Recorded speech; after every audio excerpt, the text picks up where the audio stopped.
सनातन का अमृतकाल कहें या संतों के लिए अमृतकाल, कुछ भी कहिए। 2017 के बाद से, जब से योगी सरकार में बैठे हैं, तब से लगातार संत राजनीति की चाबी अपने हाथ में लेना चाहते हैं। आज ऐसे ही संत और एक ऐसे ही अवधूत संत के साथ हम मौजूद हैं। जानेंगे कि क्या संतों का राजनीति में आना वास्तविकता में सही है या नहीं। क्या संतों को आशीर्वाद देने की बजाय आशीर्वाद लेने में आनंद की महत्वाकांक्षा क्यों जग रही है।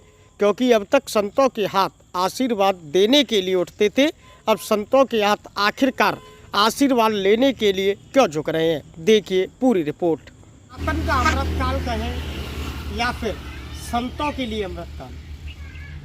2014 में मोदी की सरकार सत्ता में आई तो कहीं न कहीं हिंदुत्व की आस्था जगी थी, लेकिन 2017 में जब सूबे के मुखिया उत्तर प्रदेश की कमान योगी आदित्यनाथ ने संभाली तो मानो संतों में माला की जगह संत राजनीति की माला जपने लगे।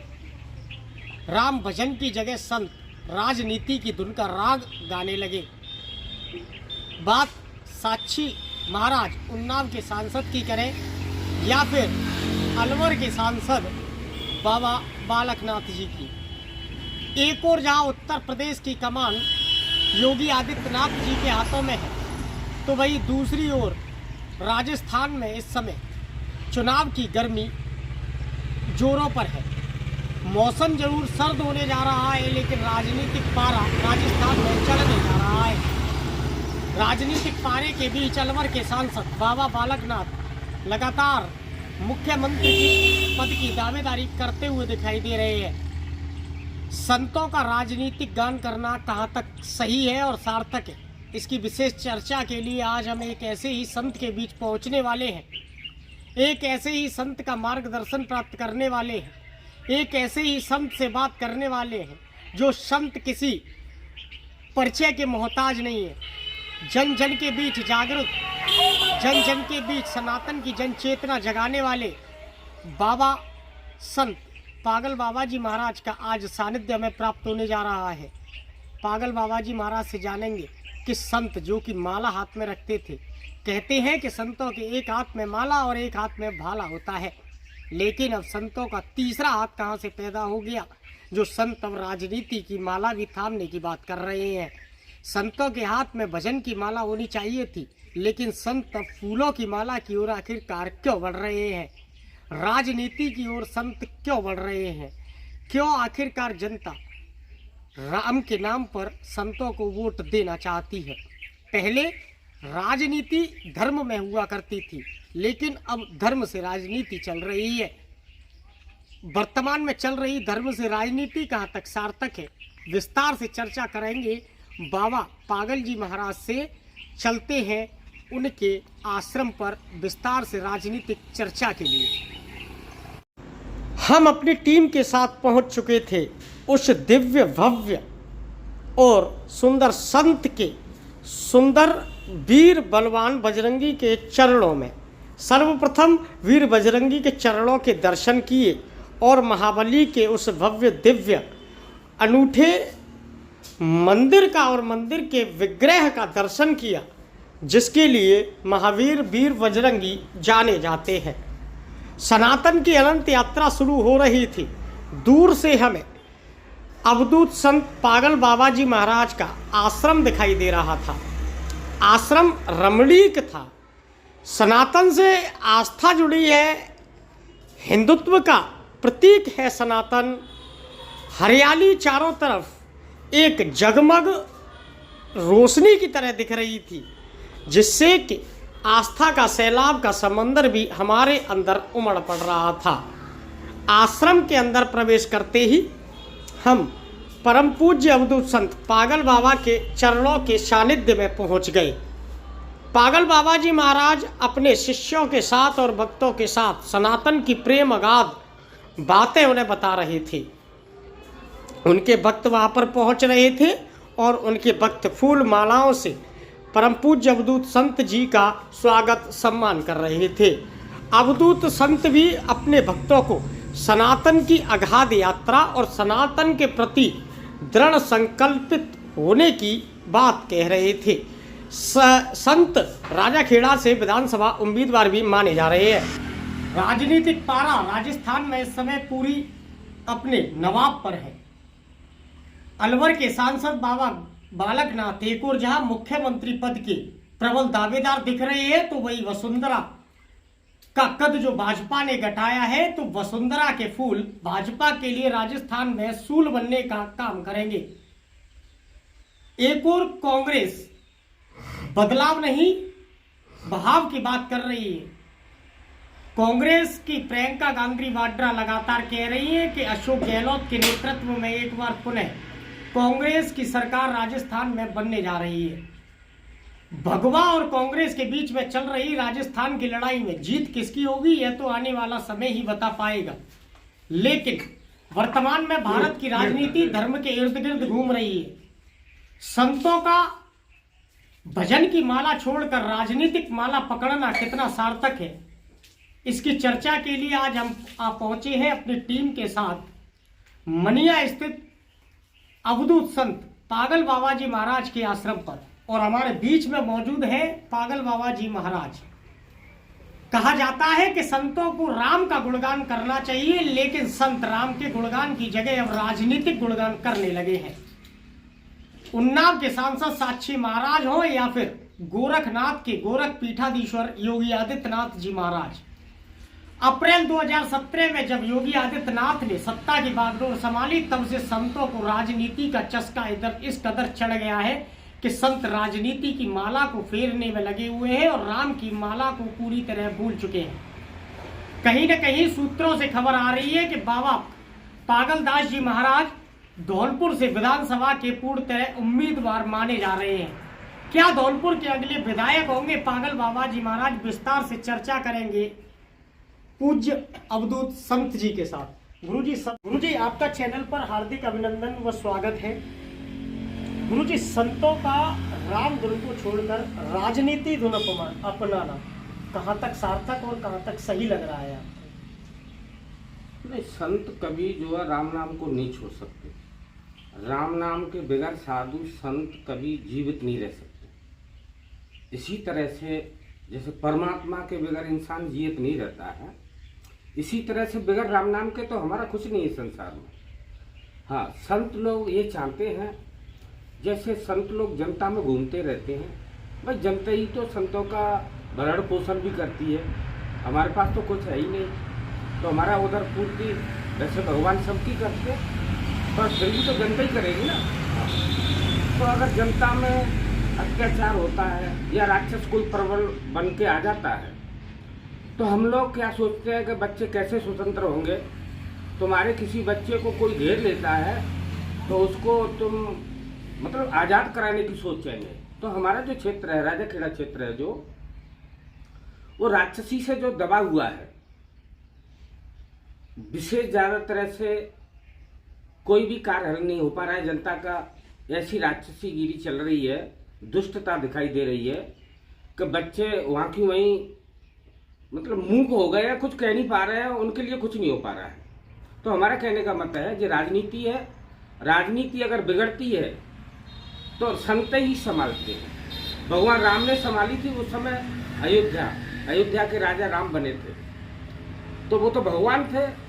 और ये संत भी जो है भगवान की सानिध्य में जीने वाले होते हैं, तो इनके पास वो पावर होती है कि राक्षस को जो है और उसको जो है किनारे लगाने की चेष्टा करते हैं अगर संत, तो वो खत्म हो जाता है मामला और जनता स्वतंत्र हो जाती है। गुरुजी, हमारा कहने का त्रेता युग में राजनीति रावण, ताड़का, मारीच, सुबाहु आदि राक्षसों पर टिकी हुई थी। राम ने अवतार लिया, राजनीति की धुरी बनी जी।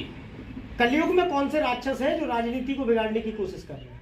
कलयुग में जो ऐसे ही तो जिन्हीं को तो राक्षसी कह रहे हैं ना हम लोग, जो धर्म से अधर्म पे चल रहे हैं, कुमार्ग पे चलने वाले जो जीव हैं, वो राम, चाहे उन्हें राक्षस समझिए, चाहे रावण समझिए, चाहे दुर्योधन समझिए। अब ज्यादा तरह से वे पहले तब भी अच्छे थे, अब तो दुर्योधन बन गए ना। भ्रष्ट राजनीति, एकदम अत्याचार की राजनीति, एकदम दबाव की राजनीति, गुंडाशाही। मतलब आज का जो राक्षस है वो बहुत भयभीत गुंडा करके और जनता को परेशान करता है। संतों के सानिध्य में राजनीति जाएगी तो जनता को सहयोग मिलेगा। अगर संतों के साथ में अगर राजनीति होगी, संतों के साथ में अगर राजनीति चलेगी तो तुम्हारा धर्म से कल्याण होगा और राजनीति प्रबल होगी, मजबूत होगी और धर्म की रक्षा होगी, सनातन की भी रक्षा होगी और धर्म की मजबूताई होगी। दूसरी बात, जनता स्वतंत्र होगी। सिया राम राज्य काऊ है नहीं व्यापक। राम राज्य होने पर फिर किसी को कोई कष्ट नहीं रहता है, राक्षसों का विध्वंस हो जाता है जब, तो फिर स्वतंत्र हो जाती है जनता। लेकिन गुरुजी कहावत है, बिनु हरि कृपा मिला ही नहीं संता। हाँ जी। हरि की कृपा के बिना संत नहीं मिलते। हाँ जी। लेकिन संत राम धुन की जगह राग धुन, भजन की जगह भोजन, क्योंकि राजनीति में शुद्ध भोजन मिलता है जी। मोह माया में जाना चाह रहे हैं। योगी आदित्यनाथ की क्या कॉपी करना चाह रहे हैं संत? नहीं, ऐसा कुछ नहीं है। संत योगी हो या और कोई भी बाबा हो, जैसे अगर धर्म से, अगर भगवान की जिस पर कृपा है वो अगर रक्षा करना चाहता है, धर्म अधर्म की मतलब धर्म की रक्षा करने के लिए संतों की उत्पत्ति है। धर्म की धुरी को मजबूत करना और धर्म पर आरूढ़ हो जाना। धर्म पर जो आरूढ़ है जीव, तो वो मानो संसार की रक्षा के लिए है। अपना भी कल्याण करेगा और जनता का भी कल्याण होगा। तो संत कैसे होते हैं? वो सब लुटा के रहते हैं अपना। संतों के पास कोई जेब नहीं होती है तो वो कोशिश करें जेब बनने की, ऐसा कोई उपाय नहीं है। ये तो संसार है, संसार में सब तरह के जीव होते हैं। हमारे पास कुछ नहीं है तो एक आदमी ने हमसे बोला कि महाराज जी आप कुछ कह दो मंदिर के लिए, अयोध्या के लिए। तो हम तो सदा नंगे रहते हैं, भगवान के नाम से बने हुए रहते हैं। तो अब हमने सोचा मैं झूठ कैसे बोले भैया, हमारे पास कोई व्यवस्था तो है नहीं, हम बिगड़ जेब वाले आदमी हैं। करने के वैसे ही आप तो कह दो भगवान की कृपा हो जाएगी और सब लोग तुम्हारी इच्छा से और तुम्हारे आशीर्वाद से सब लोग भाग लेंगे मंदिर के लिए, अयोध्या के लिए। तो मैंने कि भैया हम तो नौछावर है भगवान के लिए, तो हमारे लिए प्राण देने के लिए तैयार है हम लोग। जो संत लोग भगवान के लिए सब कुछ कर सकते हैं, अपने को नौछावर करके चलते हैं, वही संत होते हैं, वही भक्त होते हैं जो कि भगवान के लिए अर्पण होते हैं। तो हमारे पास कुछ है भी नहीं और भगवान की कृपा इतनी है कि सब कुछ हमारा है। तो हम एक गाड़ी में घूमते जो बच्चों ने दी थी, वो गाड़ी हमने अयोध्या के लिए भेंट कर दी भगवान के चरणों में। मैंने कि हमारा भी कल्याण हो जाएगा और जिसने गाड़ी हमको जो दी है बच्चों ने, जो हम घूम रहे हैं जिस गाड़ी में, जिन बच्चों ने दिया, एक एक पैसा लगा होगा, तो उनका भी कल्याण होगा और मेरा भी कल्याण हो जाएगा। इससे आगे और हमें कुछ नहीं चाहिए। तो संत ऐसे भाव के होते हैं। संत जो कुछ भी करते हैं संसार के लिए करते हैं। अब संसार में कोई आपदा आ गई तो संत तो उस पर पीछे नहीं हटेगा। साधु जो आगे अड़ेगा, जैसे मिलिट्री का बड़ा अधिकारी जो आगे चलता है, इसी तरह से भगवान के जो भक्त हैं वो संसार के लिए आगे खड़े रहेंगे, धुरी बन करके खड़े रहेंगे। कोई हिलाने वाला पैदा नहीं होगा संसार में और सनातन को हमेशा सनातन से सने हुए होंगे। गुरु जी, संत सरल हृदय होते हैं। हाँ जी, बिल्कुल होते। लेकिन संत आज प्राइवेट जेट में घूम रहे हैं। हाँ। संत 40 से 50 लाख रुपए की मर्सिडीज गाड़ी में घूम रहे हैं। कहाँ तक सार्थक सिद्ध मानते हैं? ये सब कुछ सार्थक है। भगवान की अगर कृपा है, तुमको जलन हो रही है इस विषय से, भगवान जब सब कुछ देता है, आपको भगवान दे रहा है ना, हमको भी भगवान दे रहा है। भगवान को पता है कि जो हमारा है, भगवान का संसार है ये। वैसे तो आपको जलन हो रही है इस गाड़ी को देख करके। ऐसे एक दूसरी भी गाड़ी थी हमारे पास, वो हमने भगवान के चरणों में दे दी। 20 लाख की गाड़ी दी है भैया, हमने भगवान के चरणों में अर्पण हुई 20 लाख की गाड़ी। अब भगवान ने जबरी से 50 लाख की दी। मैंने संकल्प किया कि मैं गाड़ी नहीं चाहिए मुझे, तो अब भगवान के आगे किसकी चल रही तुम बताओ। मैंने भी किया कि जो लोग मेरे को परेशान करते हैं, जो पत्रकार वगैरह वैसे गाड़ी में घूम रहे हैं, तो मैंने गाड़ी भगवान के चरणों में दे दी। मेरी गाड़ी नहीं थी, बच्चों की गाड़ी थी। अब बच्चे भी खुश हो गए, मैं भी खुश हो गया। पर अब मैंने मना किया तो बच्चे रोने लगे कि नहीं महाराज जी, जा बात मत कहो कि गाड़ी नहीं लेंगे हम। गाड़ी तुम पे हटका है, गाड़ी तो हमें जरूरत होगी तो हम देंगे। तो 20 की गई लल्लू, 50 की आई। मतलब करके देखो, भगवान के लिए अगर तुम एक कदम बढ़ोगे तो भगवान तुम्हारे लिए 100 कदम बढ़ेंगे। जी हमारा चैलेंज है इस बात का। नहीं गुरु जी, जलन नहीं है, प्रार्थना है कि आप और अच्छी गाड़ी में आए, क्योंकि आप जितनी अच्छी गाड़ी में होंगे उतनी जल्दी भक्तों के पास पहुंचेंगे। हाँ, नहीं वो बात सही है आपकी। हमको ये भी चेष्टा नहीं है कि और अच्छी आए। हमारे सामने जो है वो सब अच्छा है। हमारी दृष्टि अच्छे बुरे को नहीं देखती है, हमारी दृष्टि जो देखती है केवल कर्म को देखती है। हम लोग कर्म पर श्रेय देते हैं, न कि अच्छे बुरे पर। अच्छा बुरा तो संसार में चल ही रहा है। 2014 में मोदी सरकार सत्ता में आई। हाँ जी। सनातन का अमृतकाल या मुसलमानों के लिए आपातकाल? हाँ जी। नहीं, मोदी सरकार आने से किसी के लिए आपातकाल नहीं है, सबके लिए अच्छा, सबका विकास और सबका साथ। और मोदी मोदी नहीं है, वो इंसान नहीं है यार, तुम यही तो भूल कर रहा है। हमारा देश भूल कर रहा है इस समय। मोदी कोई इंसान नहीं है, वो देवता है, भारत का नया निर्माण कर रहा है। जैसे भगवान कृष्ण के लिए आवश्यकता हुई तो वहां पर जाकर के समुद्र में बना दी थी द्वारका। तो अब इस समय हमारे जो देश के इंसान हैं, हम जो लोग हैं सभी, हमारे देश को बहुत जरूरत है कि नया भारत ऊंचाई में जाए और इसका नया निर्माण हो, धर्म का निर्माण हो, सनातन का निर्माण हो, मतलब अच्छा निर्माण हो। तो ये इंसान नहीं, ये देवता है। भूल मत करो आप और समझ जाओ सभी लोग और स्वीकार करो, तो धर्म धुरी से जो है संसार घूम जाएगा। संसार जो है तुम्हारा होगा, तुम्हारी मुट्ठी में होगा। भारत हिंदू राष्ट्र कब बनेगा? भारत विश्व गुरु कब बनेगा? अब जो तुम्हारी थोड़ी सी भूल है, भारत सदा हिंदू राष्ट्र रहा है और रहेगा। अब हिंदू राष्ट्र में जो कमजोरी दिखाई दे रही है आपको, उसको भी दूर कर देंगे। जे जाई के लिए भगवान आए हैं, जे देवता जो बन के आया है, मोदी जो है वो नए इसको मजबूत करने के लिए आया है। सनातन को द्वारा से लहराएगा संसार में, हर इंसान की आंखों में सनातन होगा। वो हिंदू हो या मुसलमान हो या ईसाई हो या सिख हो, कोई भी हो, सब सत्य सनातन से ही जुड़े हुए हैं। सनातन से बाहर कोई नहीं है। और अगर बाहर जाता है तो वो कोशिश कर रहा है कि सब सनातन के नीचे आ। गुरु जी, दिल्ली से भगवा झंडे की शुरुआत हुई, उत्तर प्रदेश में आया। हाँ जी। उत्तर प्रदेश से राजस्थान में चुनाव है। हाँ जी। बहन बेटियों के लिए योगी आदित्यनाथ ने बहुत बड़ी घोषणा की है। हाँ जी। कि चौराहे पर बहन बेटी को छेड़ा तो अगले चौराहे पर यमराज इंतजार कर रहा है। हाँ, बिल्कुल सही बोला है। तो अच्छा बोला है ना भाई। धर्म को और कैसे मजबूत किया जाएगा? राक्षस को हटाना पड़ेगा ना। राक्षस अगर धर्म के सामने आएगा तो हमें वो ताकत लगानी है कि धर्म को मजबूत करना है और सच्चाई को सामने लाना है, धर्म की विजय करानी है। तो राक्षसों को साइड में डालना है, साइड में करना होगा, गुरुजी किनारे लगाना होगा। मुख्य प्रश्न पर आते हैं। आपके बारे में एक आम चर्चा है कि राजा खेड़ा या धौलपुर। हाँ जी। गुरुजी, किस क्षेत्र से विधायक का सेहरा बांधकर जनता के बीच में आएंगे? हम जनता के बीच में अब आने की क्या, हम तो जीवन से ही जनता के बीच में रहे हैं। तो जो कोई नई बात नहीं है कि हम बीच में आएंगे। हम तो सदा बीच में ही हैं। हम दोनों तरफ से, धर्म अधर्म के और दोनों के, सबके बीच में हैं। तो जनता तो हमारा एक आत्मा है भाई। जनता में हम घूम रहे हैं, जनता भगवान का स्वरूप है। तो वो हमारी एक आत्मा है। तो हम लोग ये भी सोच रहे हैं कि हमको राजनीति करनी है। हाँ, ये जरूर कभी कभी दिमाग में आता है, जैसे गौ माताओं पर अत्याचार हो रहा है तो हमने प्रयास भी करे तो राक्षस लोग नहीं सुनते हैं। प्रयासों को राक्षस लोग स्वीकार नहीं करते हैं। धर्म की व्यवस्था को जब स्वीकार होती है, जब धर्म ऊपर से मजबूत होके चलता है। तो अब हमारे जो पाए हैं बहुत मजबूत हैं। और चुनाव है या कुछ भी है, ये तो जनता के हाथ की बात है। हम राजा खेड़ा क्षेत्र में रहते हैं ज्यादातर से। राजा खेड़ा ये हमारा घर हृदय जैसे है। तो हम अगर प्रयास हम नहीं करेंगे, जनता कर रही है, जनता करेगी और जनता जो कहेगी उसी को हम करेंगे। हमारा तो प्रयास ये है भैया। गौ सेवा संकल्प को लेकर आपने एक मंत्री को वोट लगाई थी। एक मंत्री से आपने खुलेआम गालियां दी थी। हाँ जी। गाय के नाम पर आज राजनीति हो रही है और पागल बाबा मंत्री से गाली दे रहे हैं। हाँ जी।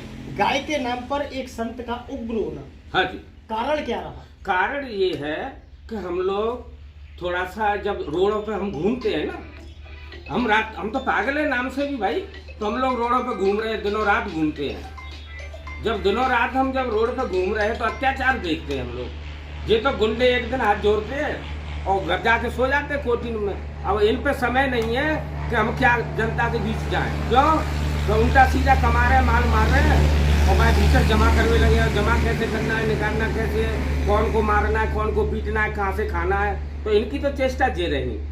तो हम जब रोड पे घूमते हैं तो हम उस अत्याचार को देखते हैं। हमारी जनता, हमारे बच्चा जो है सब रोडों पे निकल के घूमते रहते हैं, दिनों रात खेत की रक्षा करते हैं। और जब खेत की रक्षा कर रहे हैं तो तुम बताओ कि तो गौ माता परेशान हो रही है, वे भूखी मर रही है।